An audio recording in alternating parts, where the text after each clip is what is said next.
Bonjour à tous et à toutes, bienvenue dans cette vidéo dans laquelle je vais vous présenter comment vous pouvez contribuer au développement de Matomo Analytics.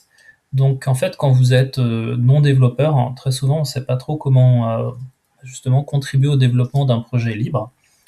Il faut savoir que les traductions sont justement l'un des meilleurs moyens de pouvoir contribuer au développement d'un projet libre.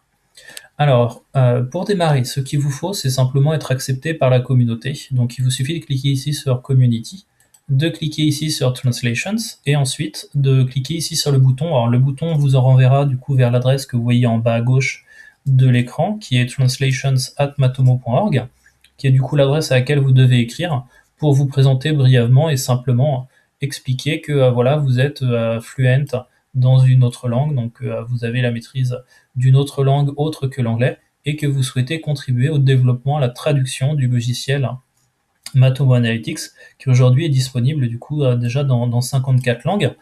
Vous avez également ici dans le bas, mais ce que vous allez voir dans quelques minutes, en fait l'évolution des différentes traductions, et en fonction de ça, derrière, vous allez pouvoir en effet savoir où est-ce que vous pouvez être le plus utile, sachant que de toute façon, même sur des langues qui sont très bien traduites, il y aura nécessairement des besoins de traduction, tout simplement parce que Matomo Analytics c'est un projet qui évolue en fait de jour en jour. Il vous suffit d'aller sur GitHub pour le voir. Si vous allez sur GitHub et que vous cherchez du coup pour Matomo, vous verrez qu'on est sur un projet qui en effet évolue constamment. Alors pour vous donner un ordre d'idée, alors je sais pas si on peut les classer ou autre, mais là clairement on est sur un dernier push qui a eu lieu il y a 2 jours.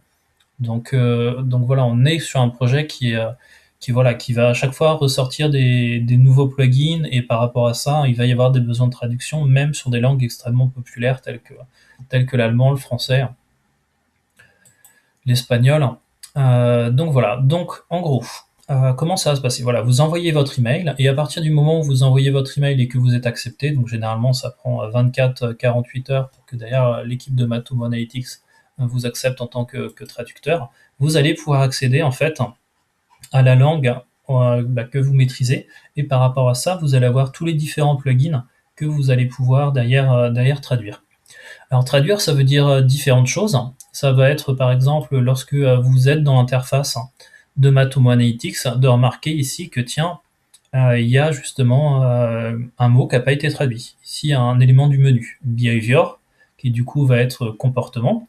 Donc là, par rapport à ça, ce qui vous pourrait vous intéresser, c'est de se dire ah mais oui, mais j'aimerais bien moi du coup proposer une traduction par rapport à ce mot behavior. Donc vous allez derrière entrer le mot qui vous intéresse. Donc ici, en tout cas que vous avez remarqué, behavior, hop, et vous allez du coup pouvoir proposer votre traduction. Donc là, c'est ce qu'on fait. Ah, tiens, on voit que du coup le mot a été traduit. Et en effet, on se rend compte que Matomo, c'est un projet communautaire, puisque là, vraiment, l'identifiant Bewet a proposé une traduction il y a un jour. Donc par rapport à ça, vous allez pouvoir éventuellement commenter et dire ah bah non, j'aurais peut-être pas dit ça comme ça. Là, dans ce cas de figure, ça s'applique pas du tout, puisque c'est vraiment le mot qu'on aurait choisi. Mais typiquement, là, vous comprenez en fait tout l'intérêt du projet communautaire de Matomo, c'est-à-dire qu'en fonction des traductions que vous allez proposer, il va y avoir des personnes qui vont vous relire, qui vont proposer éventuellement des modifications, ou au contraire, qui vont vous dire merci, ça va passer directement en ligne, moyennant justement relecture par l'équipe de Matomo Analytics, mais ensuite vous allez pouvoir du coup observer votre traduction directement en ligne, et c'est vrai que c'est plutôt très très gratifiant. Donc voilà, donc typiquement là je vais rien avoir à faire sur ce mot behavior. Cependant, il peut vous arriver à certains moments de vous rendre compte que certaines traductions vous paraissent un petit peu bizarres. Donc par exemple ici je vais prendre le rapport profil visiteur, et je vais remarquer que ici comme traduction était proposé chaque page a pris une moyenne de 0,334 secondes à charger pour ce visiteur. Et c'est vrai qu'ici, on ne dit pas forcément en français chaque page a pris en moyenne de. On dit généralement chaque page a pris en moyenne, et on ira enlever le de. Donc ici, ce qu'on peut faire, c'est justement rechercher cette phrase. Donc là, ce que je vais faire, je vais pouvoir directement le taper ici. Alors le problème, c'est que j'ai oublié. Hop, ouais, alors. Log viewer. Alors j'ai oublié où est-ce que se trouve ce fameux rapport. Alors je vais voir.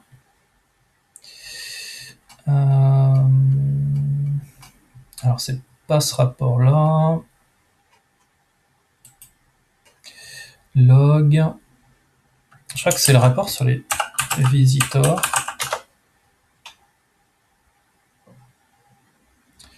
Alors est-ce que c'est celui-ci?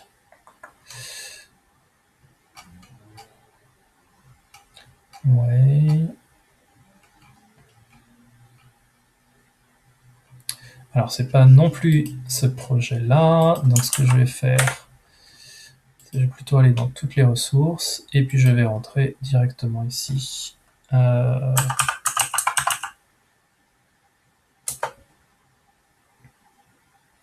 Moyenne.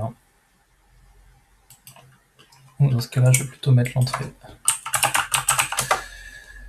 average. Voilà. Et du coup, là, je vais retrouver, donc en effet, ma phrase en anglais. Chaque page a pris une moyenne de à charger pour ce visiteur. Et là, je vais pouvoir, du coup, changer et mettre chaque page a pris en moyenne.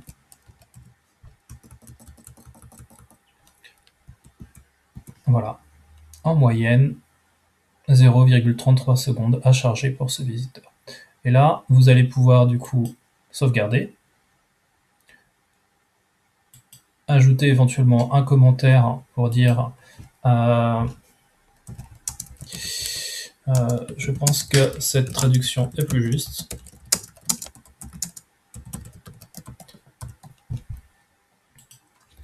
Voilà. Et du coup, là c'est bon, vous avez contribué à votre échelle à l'amélioration du coup de Matomo. Alors ça c'est une chose, mais concrètement, il faut imaginer que si vous... Alors je vais plutôt prendre ici... Hop. Si on prenait juste du coup l'ensemble des plugins, si on prenait Matomo Tag Manager qui vient tout juste de sortir, alors où est-ce qu'il est? Voilà, Matomo Tag Manager, lorsqu'un plugin vient tout juste de sortir, vous avez énormément d'entrées à traduire. Donc là c'est le cas par exemple. Là on se retrouve sur ce plugin là, si vous voulez le voir directement en français dans votre interface, il va falloir en effet tout traduire pour que le plus rapidement possible l'équipe de Matomo puisse le valider et le mettre en production. Voilà, donc comme vous pouvez le voir, c'est très facile à faire. Ce sera également très enrichissant. Je ne sais pas derrière comment sont gérées justement cette liste-là, d'une certaine manière, du Hall of Fame de Matomo. Mais voilà, ça vous permet vraiment à votre échelle de pouvoir très rapidement contribuer à un projet libre, et puis également en fait de sortir des frustrations que vous pourriez avoir quand parfois vous parcourez l'interface et que vous dites tiens mais attends, cette phrase-là je l'aurais bien traduite d'une autre manière, ou alors telle traduction n'est pas correcte, ou alors celle-ci elle est manquante. Donc voilà comment ça marche pour Matomo Analytics. J'espère que ça vous aura aidé à démystifier un petit peu tout ça, et puis surtout j'espère que vous allez bientôt pouvoir contribuer aux traductions de Matomo Analytics. Merci beaucoup.